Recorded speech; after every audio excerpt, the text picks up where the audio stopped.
Oh, here we are. We are live. Start seeing some people file in here soon.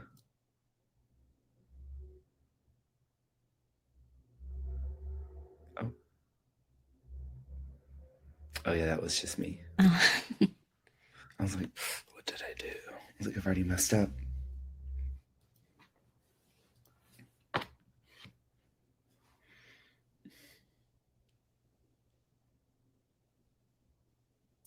Hi, Iva. Hope you're having a great day. And hey, everyone, I see that we have some participants joining the room. Arnella. Hi, everyone. As you entered the room, let us know who you are, your name, your business, where you're from. And if you have a chance, if you have a social media handle or a website, drop that in the chat box as well. Hey everyone, my name is Jeffrey from Selzy. Excited to be here. We also have Dana Tao as well, our webinar speaker for today. She has an amazing webinar in store for all of you for email. So whether you're a beginner, whether you've been in it for a long time, she has some amazing tips and tricks for y'all here today. And yes, hey Julia. Yes, we have some amazing help in the chat box as well. So we have questions, we've got answers. If not, we will find that answer for you. And again, hope everyone is having a great Thursday. If you can, hey, Nora, Pamela, yes. Again, let us know who you are, your business name, where you're from, and also what you're most excited about learning in today's webinar. And we're going to get started in just a little bit.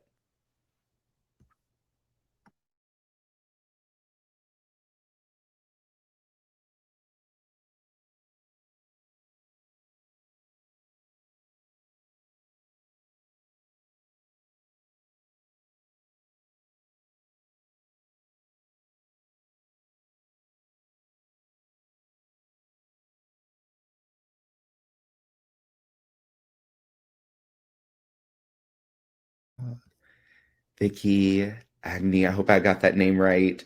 Okay, from Prague, Jeffrey and Iva was like Jeffrey and Dana. I was like, uh-oh, from Scotland, Slovakia, from Kosovo. Yes, look at this. I love this. We have some people still coming into the room. Hey, Eugenia. Yes, Monica, thank you for attending the webinar today. We're glad that you can make it. Toronto. I just had a friend that was in Toronto. Bulgaria, Ukraine, Lithuania. Yes, everyone, let us know where you're from, your business name. If you have a website or a social media site, feel free to put that in the chat box as well. This is just a great time to network and get to know each other as we're in this room for the next hour to hear from Miss Dana Tao. Everyone, I am so excited for y'all to be here today. Email marketing etiquette, do's and don'ts from draft to send. And how many of us, as we're coming into the room, already have an email strategy? Or maybe we're new to email. Let me know in the chat box, raise your hand. We would love to see who's experienced with email, who's new to email as well. Oh, love LinkedIn. It's a great place to connect, great place to trade like tips and tricks and great secrets, things like that for the business as well. Okay, Monica, real estate agency in LA. Okay. I'm Hungry, a communication advisor. Yes, your personal brand. Okay, Petra, we see you. Yes. And again, as you're coming into the room, just let us know who you are, where you're from, a website, social media handle.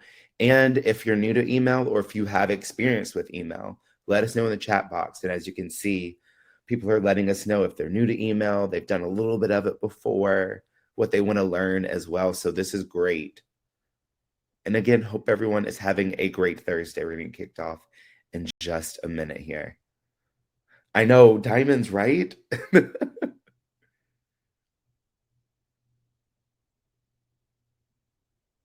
Yes, awesome.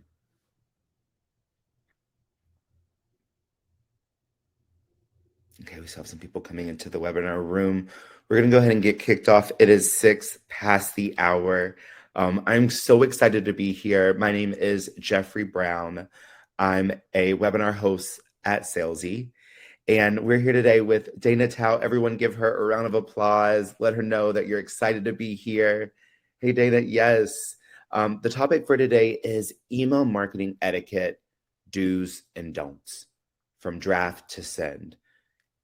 I already have like my anxiety building up because I'm thinking about emails that I've like waited a long time to send this in the draft.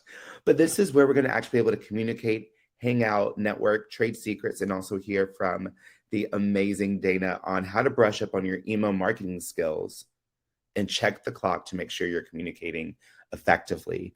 I think that's a really important thing, is to always communicate, but making sure you're doing it in a clear and decisive and right manner as well. So we've done this a little bit, but I want us to get to know each other. You know, like, let's stretch our legs. Let's, like, we're giving each other virtual high five. Let us know your job, where you're from, what do you want to learn about email marketing as well? And we're going to give you a few moments to answer that question if you haven't. Again, what is your job? Like, my name is Jeffrey, webinar host at Salesy. I am from Austin, Texas. And I actually want to learn a little bit more about how to be more personable in email marketing. So let us know what you're excited about learning today as well. And again, this is just a great time to get everything kicked off, network like that as well. Okay, good. And also, as we're going throughout the webinar today, if you have any questions, go ahead and start thinking of those and putting those in the Q&A box as well. Okay, y'all. So today's agenda, Dana has a lot of information that she's going to be covering today, and I'm excited. We're first going to be going over one step everyone forgets to do when it comes to email. I don't even know what that step is. So, you know, I already have my notepad out, ready to take some notes. An unpopular answer to the question, is email better than social media? Ooh, this is going to be a good topic right here. And number 3, the only time it's okay to email your list every day. Times, trying to figure out when to send, when not to send, the best window. That's super important. You want to make sure they're getting engaged. And how to get unstuck when you don't know what to say in an email. I've been there. I'm like, what do I say? What do I do? I brain freeze. I don't know what to do. I'm sure we've all been there. And last but not least, Dana's going to take it home with one rule to follow that will improve your emails. And I love that. We start with one step and we end with one rule. Yes, and I love that we're starting to get some questions in here as well. Like I said, at the end of this webinar, we're going to be going through your questions for Q&A as well.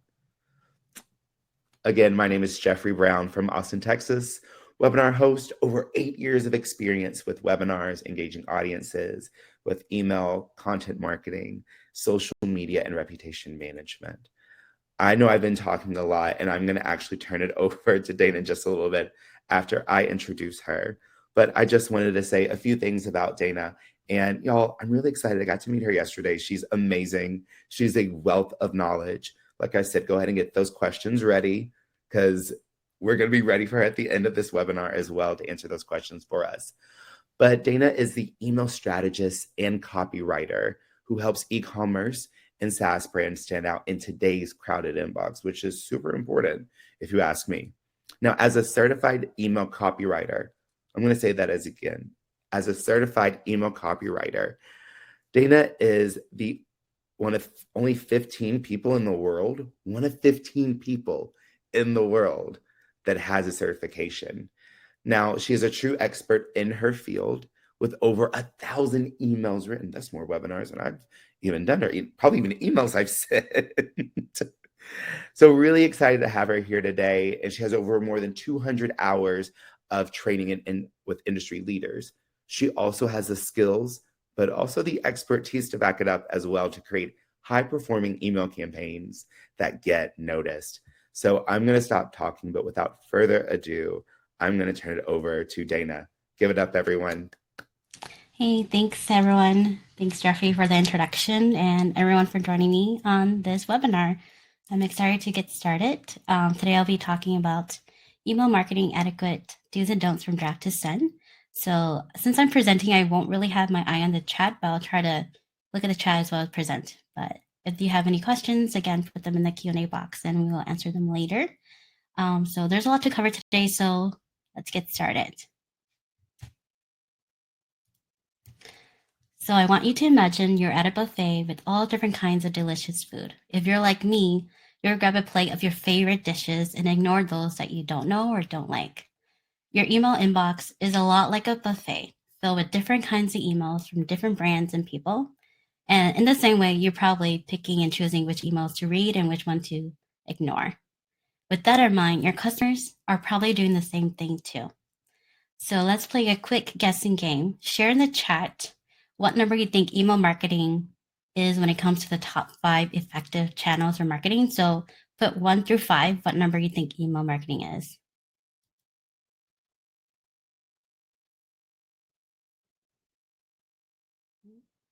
Just waiting for in the chat here. So just put 1 through 5, whatever guess you think email marketing is in terms of top 5. 1, 3, 2. Okay, so a lot of different answers here. So a lot of 3s, a lot of 2s. Well, email is actually the number 1 effective channel for email for marketing. So according to Milmodo's 2023 State of Email Report, email marketing is number 1 where business owners love using for marketing. In comparison to social media, which is at number 4, which is, of course, might be not as surprising. That's why you're here, because email is, that's important for your business. But in comparison to social media or paid ads, email marketing is the number 1 effective channel for marketing. But this also means that your competitors are also using email marketing. So how do you stand out in a crowded inbox and make sure your customers read and engage with your emails? But before I tell you that, what if I told you that you might be using email the wrong way? And Jeffrey kind of alluded to this in the beginning, but I love this quote from my mentor, Summer Races, where she says, email is a communication tool before it's a marketing tool. So what that means is email is not about selling. It's about building relationships. But don't worry, today I'm going to show you how you can build the relationship using email the right way. But before I begin, let me introduce myself to you.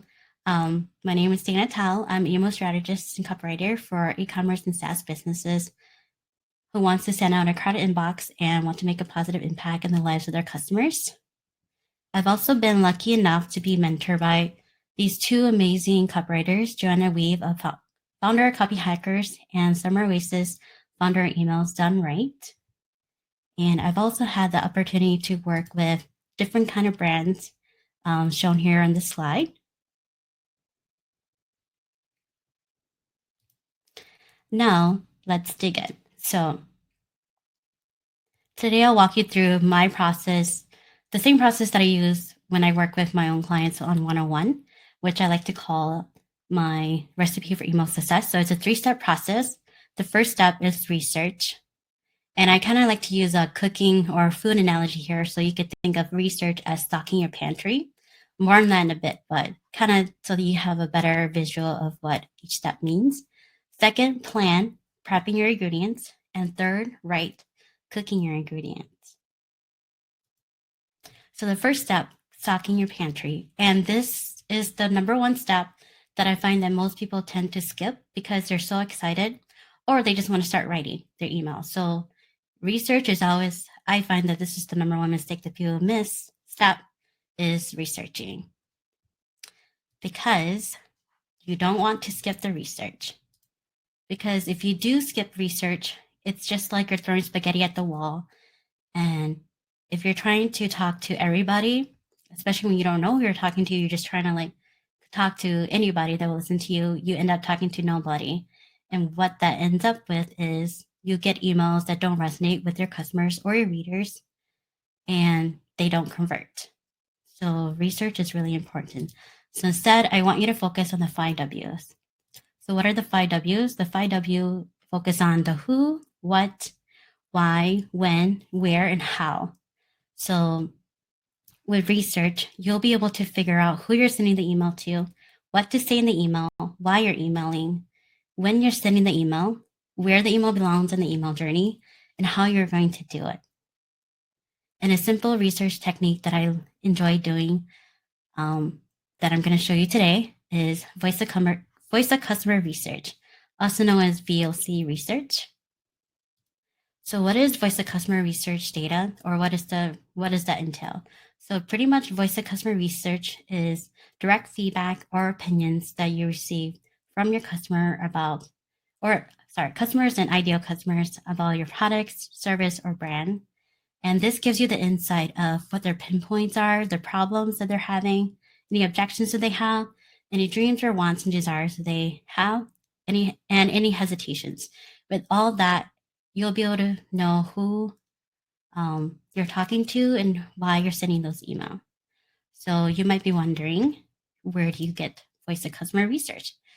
You can get them anywhere, but these are the places that I recommend. Any surveys that you do yourself in your own business, or surveys that other businesses have done that you could take a look at, social media, online reviews at websites like Amazon, or any customer interviews that you do, as well as any interactions that you have with your customer. So as an example of a survey, surveys are a great way to really quickly identify the problems and desires that your customers have, because you'll be able to ask them directly. So in this example that I pulled, this is for a skincare brand. Sorry, I forgot to mention earlier. So the examples that I talk in this presentation will be for e-commerce, but the tips and tricks that I share in here will be applicable to any businesses. But for simplicity for this presentation, I'll be talking about e-commerce brand, particularly your skincare. So for this survey in particular, the question is that trying to get to figure out what problem the customer is having. So they ask the question of what is the primary skincare concern. And as you can see here, the number one is dry skin. So how this is helpful is, as a business, you're able to pinpoint what source of problem that your customers have directly from them without having to guess what issues or problems that they're going through right now. The next one is social media. So social media could be anything in Facebook, YouTube, LinkedIn, TikTok, Twitter, Instagram, and Reddit, or anything that you could think of where there's interactions online. So I took a few screenshots of some voice of customer here. In this case, the first one I just want to talk about is an example where this person is asking for moisturizer recommendations for their skin. And they said that they want to find a product that will not break out their skin and also hydrate their skin. So within this comment or in this post here, you could pinpoint what their problem is that they have dry skin and they're looking for a product that will just hydrate their skin, which is their desire and their wants. So looking through these posts, you'll be able to narrow down and figure out who you want to talk to and what their problems are and how you could solve their problem. The next example that I want to share is online reviews. And so these two reviews, I took them from Amazon. And Amazon is a gold mine for reviews because it has different products and all different kind of people use Amazon. So I took two screenshots here. And the first one that I'll talk about is the review, where this individual talked about the transformation after they used the product and received great compliments from their daughter. So this person talks about the transformation they received, but they also mentioned that the product is expensive, which here is an example of an objection or hesitation that a customer may have about your product or a similar product to yours that you could use to see if your pricing falls along those lines or how you could address that. So with research, once you're done with that, you want to plan your email, which is to prep your ingredients. So don't email for the sake of emailing. Instead, email with a purpose. And what that means is to find the sweet spot between sending an email every day and only emailing when you have something to say. So when you email every day, you could end up just emailing because you feel like, okay, I need to send an email because I decided I'm going to email every day. And that ends up annoying your customers, which you don't want to do. But if you're on the other end of the spectrum where you don't want to annoy your customers and you only want to just email when you have something to say, that could also not be that great because it will make your customer feel that you're only emailing them or connecting with them whenever you need something. So you need to find the sweet spot. So, what types of email do you like to receive? If you could share that in the chat, like what types of emails do you like to receive?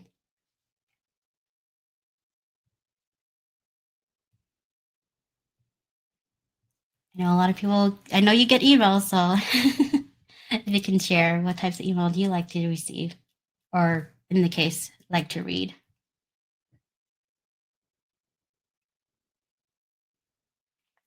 Educational? No. Informative? Informative with special offers, stories, offers. Yeah, so with all those examples of emails that you like to receive,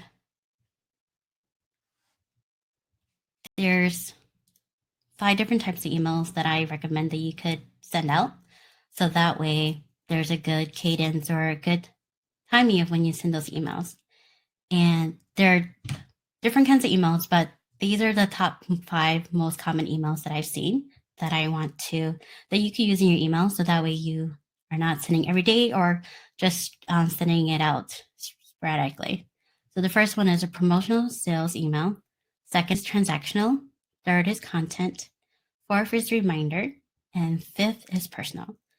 So promotional sales emails. So these are the type of emails that people most think of when they think of receiving emails from a business. And these are direct sales emails where you're asking your reader or customer to buy directly from you, either with a discount or some sort of deal. So I pulled 2 examples here. So the first one here is a e-commerce email where it's more image based, and the second one is more text based, but the same goal is to get that sale.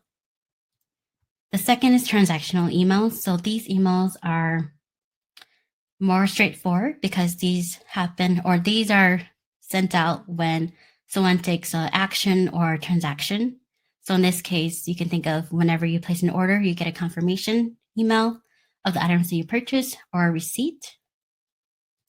The third is content, which a lot of you had mentioned that you enjoy getting, which is one of the most common emails, but not a lot of businesses actually send out these type of emails. So with content, they're more geared towards value driven. So content or resources that you can link out to resources that you have or reformat the information so it's more easy to read and digest. The fourth is reminders. So this is exactly what the name says. And I'm sure you probably received a reminder email from Salesies for the webinar today. And this is to remind your customer about an upcoming event or date so that way they don't miss out. And the fifth one is personal. So this one is a one-on-one communication and it feels more personal. I pulled 2 examples that you could use or of 2 businesses that use this type of email. So this actually comes from the founder or CEO. And these types of emails are more, makes the reader feel like they're getting an inside scoop because it's more like a personal email that you could think of like you're writing to your friend. So it's not so much like corporate or commercial or salesy or any content, but it's just kind of like a personal message. So knowing those different types of emails, don't make every email a sales email. Instead, build a relationship before asking them to buy. So when it comes to email planning, one technique, sorry. So when it comes to email planning, one technique that I like to use is this by taking a high level look at each email that I will be writing and going back to not sending every email as a sales email I have 4 emails here. And the first 3 are content emails, and the fourth is a promotional email. And by doing it this way, you're able to see the email journey of where your customer will be going through, and to see if you're sending too many sales email, or where you're able to pinpoint what kind of content you want to put in your email and the type of email they're sending. So this is a good high level view of how you should plan your emails. But to take that into a step further, I just took email 2, which is a content email, and pinpoint or broke it even further within that specific email. So within the specific email, you'll be able to determine who you're sending the email to, when you're sending it, why you're sending it, and what kind of content or action you want your reader to take. So all these answers to the who, when, why, what actually comes from your voice of customer research in the first step. So that's why it's really important that you have that, so that way you could actually plan your emails better. So in this case, for this highlight, for this email 2, where the main idea of this is highlighting service or product, highlighting the service or product benefits or the transformation you want your customer to feel, you'll be able to break it down even more in detail of what would be going into the email. And this is important to have, so that when you actually write your emails, you'll be able to write much faster and know what you're saying. So with that, you have your planning done, your research done, and your planning done. It's finally time to write your emails. So don't write to everyone and about multiple things. Instead, use the rule of 1. So the rule of 1 is focusing on one reader, one big idea, and one main action you want your reader to take. By focusing on one thing in your emails, your customers will be able to understand what you're trying to convey and not get confused. Because if you talk about multiple things, they get confused and could end up just closing that email altogether. So as an example, I found an email that did a really good job of following this rule of 1. And if you follow this rule of 1, it would actually really change your email. So here's an example. So this email I got from April Skin, which is the skincare brand.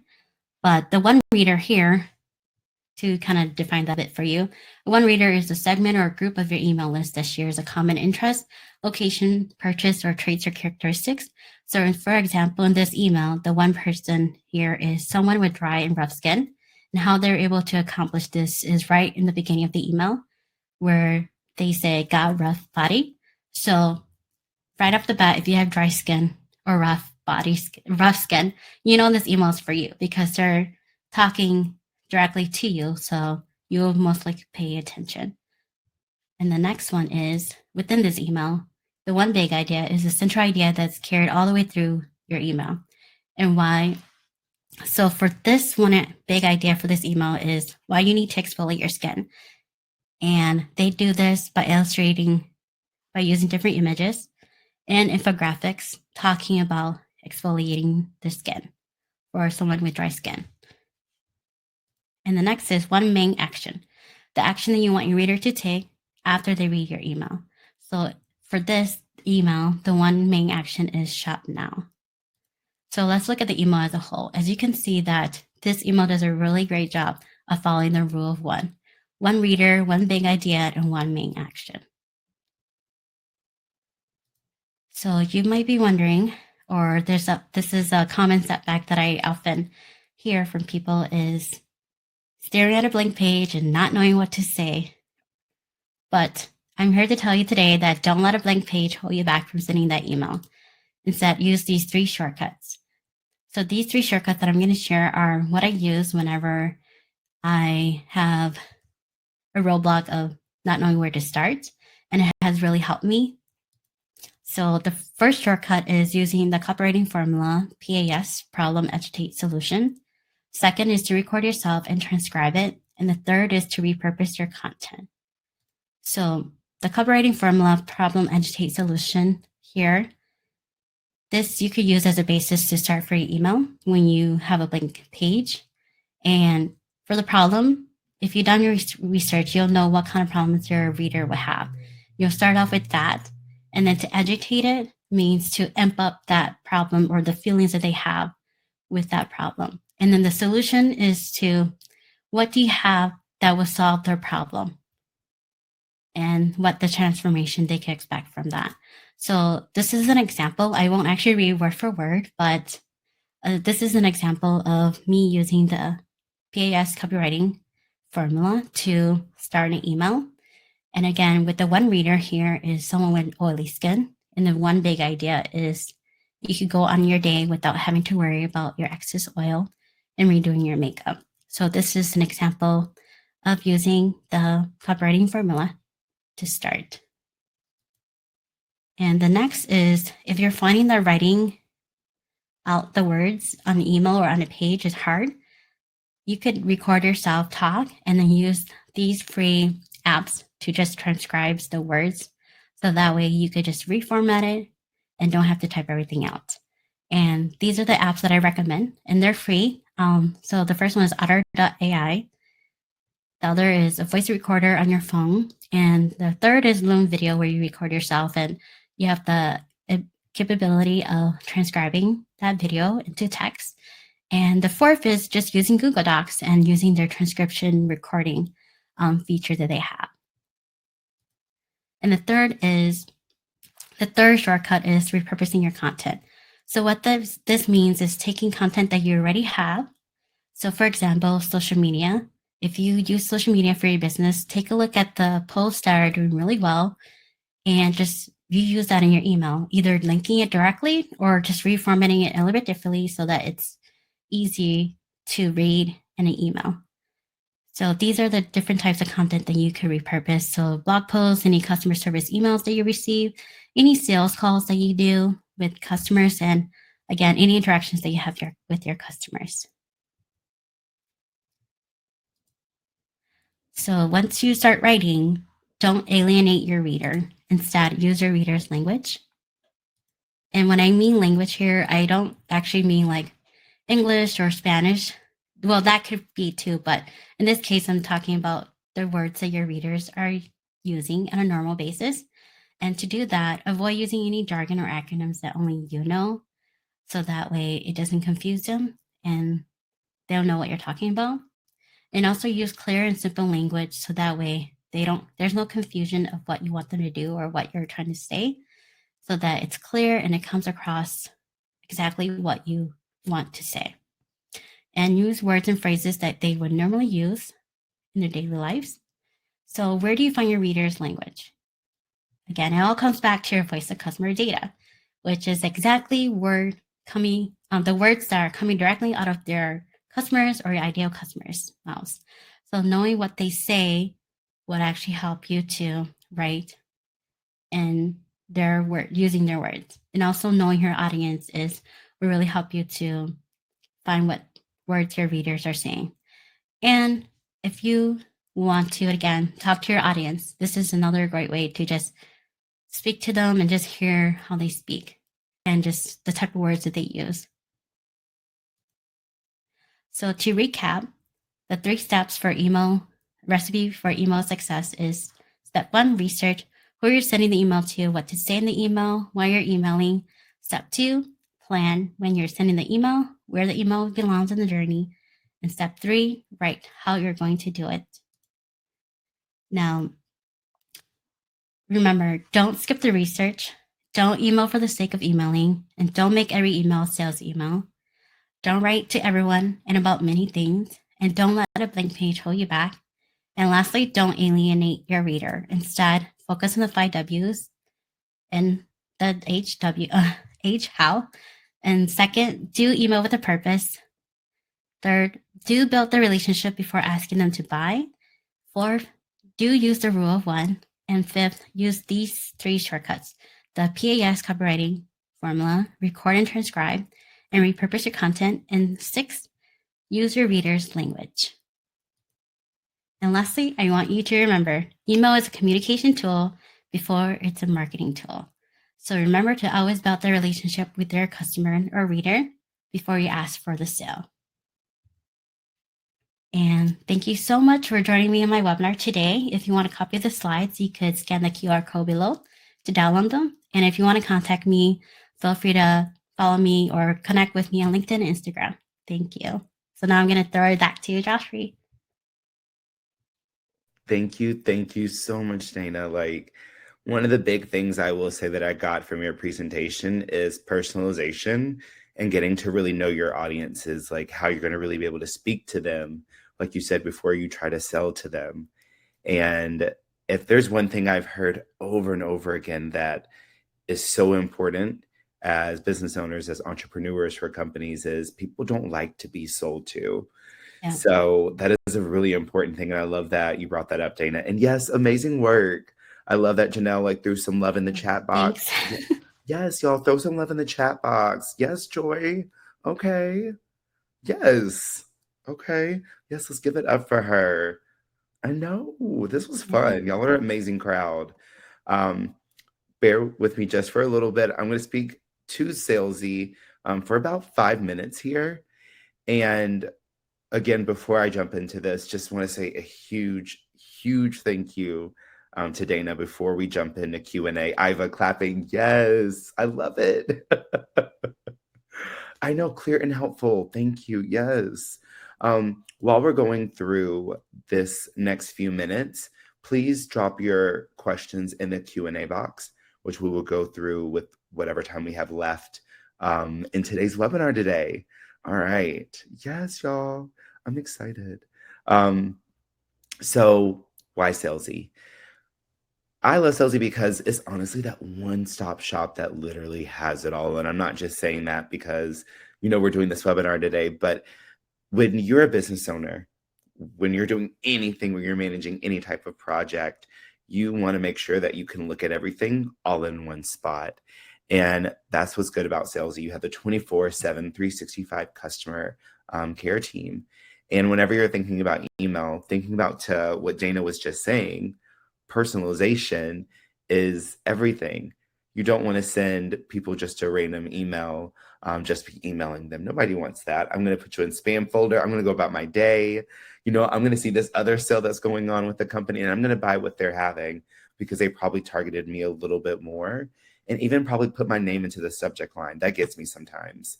That is, if someone does that, if my name goes in the subject line, it's over. And one thing that I've loved about Salesy as well is I'm not a coder. I should probably learn code. That is something I should probably learn.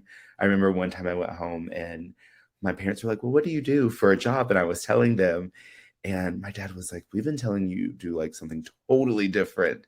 And I'm like, what did y'all tell them? And they're like, coding or something. I'm like, I can't do that. So it takes that like stress out of you because I'm not a coder. So this also helps too. Zero coding, y'all. That's like the best part. You don't have to go in and like design and do all these things to your graphics.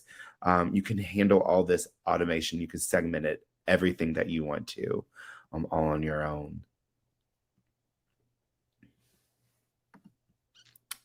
And we will be going into Q&A. Where you source emails? Okay.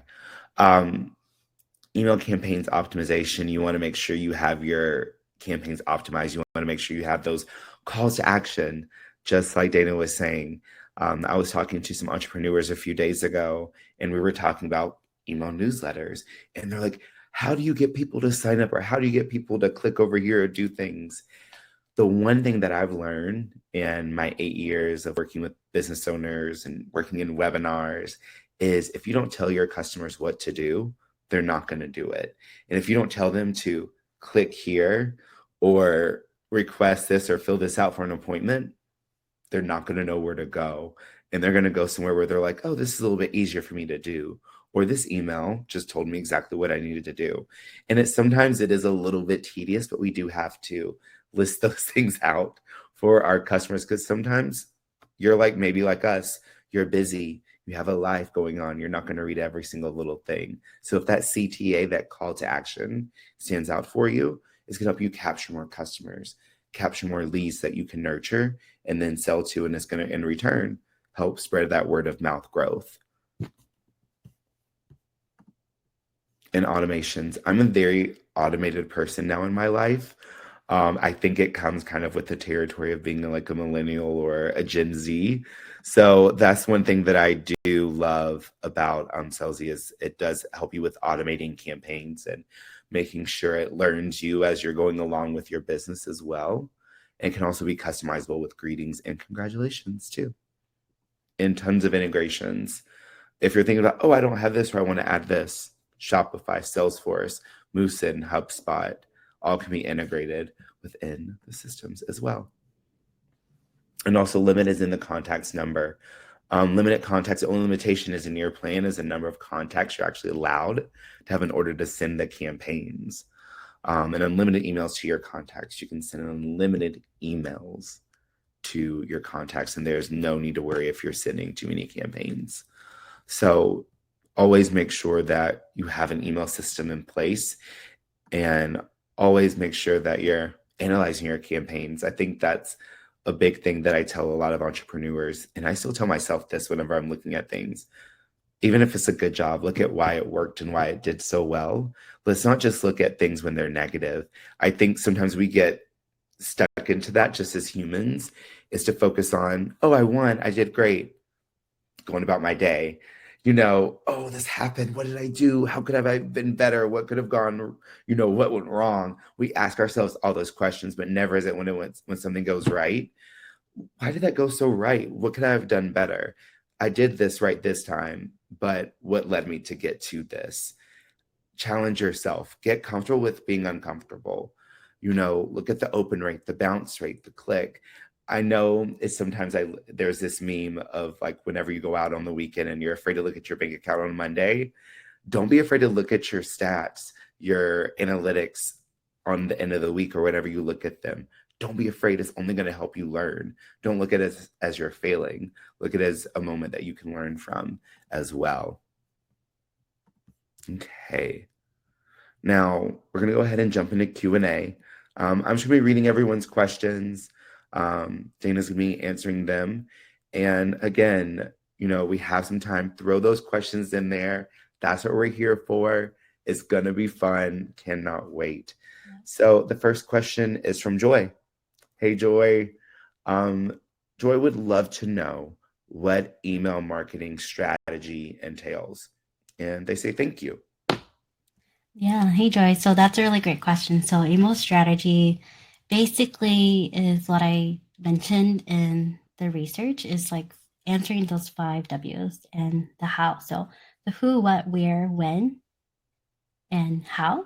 So if you're able to answer those 5 questions and the sixth one, the how, that's basically your email strategy in a nutshell. So figuring out who you're sending the email to, when you're sending it, and where in the email message that they're getting. So in the email planning example, is I put just think of like a really natural way of communicating with their reader or customer. So in the first email was, I believe it was to introduce their brand. But if you think of it in terms of communicating with their customer, of let's say if they're wanting their first time coming to you as a brand, they don't know who you are. First of all, they're going to look up who you are, what you can do for them, what kind of product or services you have, and what does other people say about it. And if you think of it that way, you'll be able to figure out how to plan your emails. But in short, basically, email strategy is being able to answer those 5 questions: the who, what, where, why, and how. Does that help? I'm on mute. I was like, oh no. Thank you so much, Dana. We have another question. We have a few more questions. Y'all are on it today. The next question comes from Vicky. Vicky says, could you recommend any services for customer surveys? Yeah, so there's a few different ones out there. The easiest one I can think of that's free is just Google Forms, where you could just pop in your answers that you're looking for and then just send that to your customers and just have them fill it out. And then it'll basically put all the data into Excel. Well, not Excel, but Google Sheets for you where you could actually analyze the data. So that I would say is the one that I recommend the most because it's simple, easy to use, and it's free. Right? Love Google. They do some great things. All right, so um, Mary Jana says, where do you source emails? I guess I'm not quite sure what the question's asking. If you could kind of clarify that Yeah, for let us me. know, Mary Jana, like exactly what you want us to ask, and we'll definitely come back to that. No. Let's go ahead and go to Ed's question. Is there a best email client for everything like MailChimp, or some types of businesses have more ideal options? Yeah. So if you're talking about in terms of the email service platform like Salesy or Mailchimp, Mm, I would say it's test them all, especially for your business because your business is unique. So that's the thing with the different email service platform. I would say Salesy is a really good starting point because it actually has everything that you need to start off with automations and campaigns and personalization and reporting. So I would say start there, but I would say really assess what you need for your email marketing. If you're wanting to do more complex automations or just if you just want simple emails where you just send those emails out and just communicate with your readers, I would say start with Salesy or look for one that works for your business. mhm. So sorry, it really depends on your business is the No, answer. like Dana, you're right. Like that's the biggest thing is it depends on your business. Everyone, Mm-hmm. I think you mentioned this earlier, like as we're storytelling, we all tell our stories different ways. So Yeah. different products going to work for us in different ways. There's no one size fits all. Thank you. Coming back to Mary Jana's question, she clarified, she said, where do you source emails for campaigns? So I guess like are you asking maybe like where does she collect emails to send the campaigns? Maybe. Yeah. Or are you referring to like where to get those content for your emails? Is that what you're referring to? I guess where I'm stuck is source. When you say source emails, I'm just not clear what that means. Give her a second. Um, we'll go on to Arnella's question. We'll come back to Mariana's question. I wonder if we have emails from our previous customers, but they never subscribed, just use our services. Can we send them emails? In the past year, you used our services. Would you like to receive our emails or something in the sense, or would that be inappropriate? We never use email marketing. We wanted to start now. Hmm. So if they, let's see if I understand. So the previous customers that never subscribed. Hmm. So with that, I know there's some compliance laws in terms of just sending emails to people who are not subscribed to your email list. That's kind of like a big no-no. Um, but with that, I think that's kind of tricky because they are customers. So I'm wondering in the first place what your product is or what your service is and how you're able to communicate with them. If you communicating with them through email where you already have that, you then I think with that you could actually just email them and say, hey, we have an email list. And if you want to join because of these different things that you'll get from joining our email list, I would say go for it. But I'm just curious like how you communicate with them, especially if they are previous customers of yours. So yeah. Sorry, I can't really sorry if I didn't really answer your question, but I think in short, if they need to be subscribed to your email list for you to actually email them, but I'm just curious how you actually communicate with them if they are previous customers of yours. And Arnella said airport shuttle or airport transfer shuttle. They booked their services. Oh, so with that, I guess they would have to book like with the email address because that's usually like if I'm doing a shuttle, like if I go home to visit my parents, I have to have an email to like book it. So essentially, like you are giving your, like this is just my experience. I feel like you are giving your email up because I feel like there is like somewhere that down there it says like by signing up, by registering, you to give us access to like send you newsletters or to send you information sometimes unless they just don't have that clause down there. yeah, I would say if you're already having that where they need to provide you the email, just add that disclosure there that, you know, by providing your email, you're also opting in to receive like marketing emails from us. That's what it is, yeah. So that way, you get their confirmation that they allow you to email them. Um, so with that, because I would think that you actually, basically, you're already building your email list is providing that service. So I think you just need to connect them together. So don't think of that as like a separate thing, but think of that as like the thing they're already doing is they're giving their email to you, and then you're providing a service, and they're already on your email list. Mm. Okay. Next question. Um, how do you get people to fill in an evaluation survey afterwards if they aren't rewarded for filling it in? This is from Andra. Mm. Yeah, that's always tricky, right? Because I find that people, and this comes with testing too. I didn't really get that into that in my webinar, but I find it that most people tend to complete a survey either because they really like the brand and they want to provide feedback, or there's some sort of incentive. And when you think of incentive, it doesn't have to be like a monetary value. It could just be something that could just, yeah. So like think of um like not, so like it doesn't have to be like a discount for your services or some sort of like gift card that you could provide them, but just kind of like why it's important, why you're reaching out to them to fill the evaluation survey. Um, yeah, so like just talking about the benefits. So that could be like, oh, by providing your feedback, we'll be able to enhance our service and make it better for you and future customers.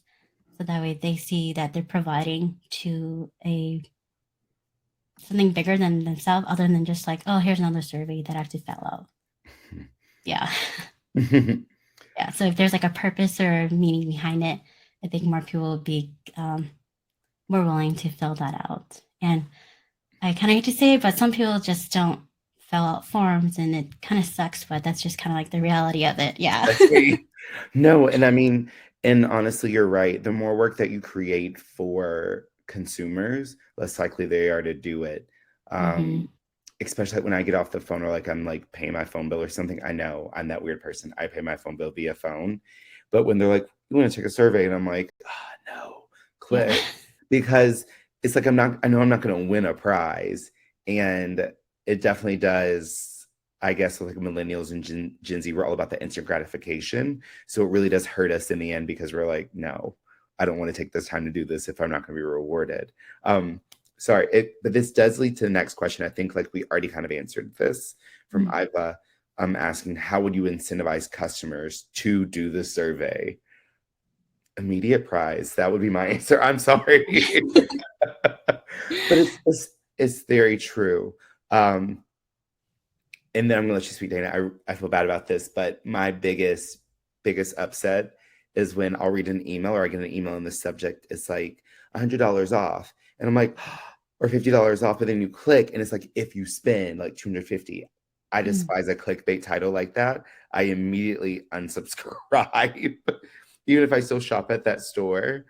But I think that's like a big thing, like when doing surveys, like I've been led to like almost take a survey from that kind of subject head. And I was like, what? No, I don't want to take a survey and then possibly win X amount of money on my next purchase. No, I don't want to like waste this time. So it really does, it factors into like your consumer's time, and time is Yeah. money. I hate saying that, but it is very true.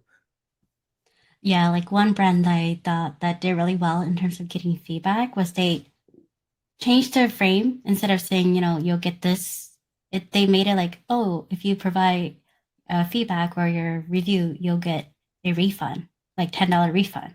I'm like, ooh, that's new, you know? Yes. Like I've seen that, or like you get like 10% off or X amount off like your next purchase. And I'm like, yes. Because even Yeah. if it's like I had a positive review and now you want to do some more work, Yeah. I'm like, no, I don't want to do that. Um, and I also think like working a survey into the email helps even too, or put them on your social sites. Yep. That's the big thing that I've always told entrepreneurs is make your social work with your email and make your email work with your social. Those two should always go hand in hand. Totally. Yeah. And like really optimize your opt in forms, like your sign up forms. Include those questions in there so that they could just like select right away, make it easy, like you said. Not a lot of work that they need to do. It's just like select which one pertains to them. Yeah. It's, it's true. It's kind of aggravating sometimes. I feel like when you get like a questionnaire and it's like especially from clothing companies, they're like, let's do your like style survey. But I'm like, Yeah. if you already have this and if you've been keeping track of it, then like you would only have to ask me a couple of questions because only certain things change throughout the seasons. So like Dana's saying is the less work, the better. Or like incorporating into something else that you're already doing to capture those answers. But yes, y'all keep the questions coming. Um, yes, hate clickbait. Yes, still, Mary Hannah, still trying to figure out about the where do you source emails for campaigns. I just want to make sure that we answer your question to the best of our Yeah. ability. Yeah. I want to make sure I get your question answered as well.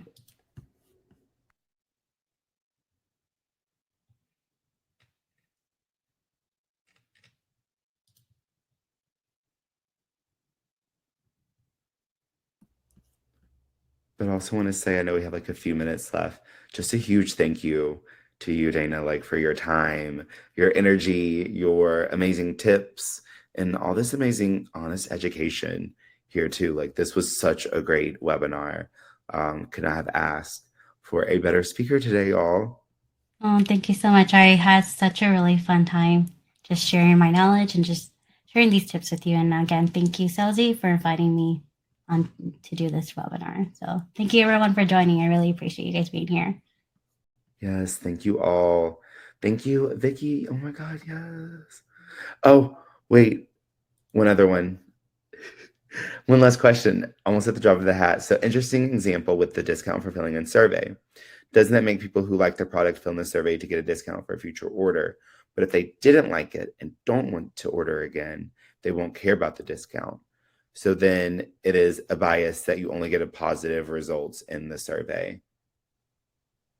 Yeah. So with that, I would actually recommend a different type of survey instead of like a review of like, tell us what you like about our product. It's more like, um, kind of like, why didn't you like our, not like wording like why you didn't like our product, but just trying to get some more insight as to what wasn't working for them so that way you can use that feedback and make your product better or change how you do your change the customer experience. So I would say that is a different type of survey, Mhm. yeah, that you would send out. Yeah. And there's all types of surveys. And I think one thing we should all go back to and remember what Dana was saying earlier about personalization and getting engaged with your customers via email is not everything is going to work for everyone. So just because you see your competition doing it doesn't mean it's necessarily going to work for you, but do test, try things, but make sure that it's right for your community and right for your business too. Again, thank you so much, Dana, for your time. Thank you so much, everyone, for attending our webinar today at Celzy. We appreciate all of you. Thank you so much. Have a great Thursday. Have a great rest of your week and love what you do and do what you love. And we'll see you all here next time. Thanks, everyone. Thanks, everyone.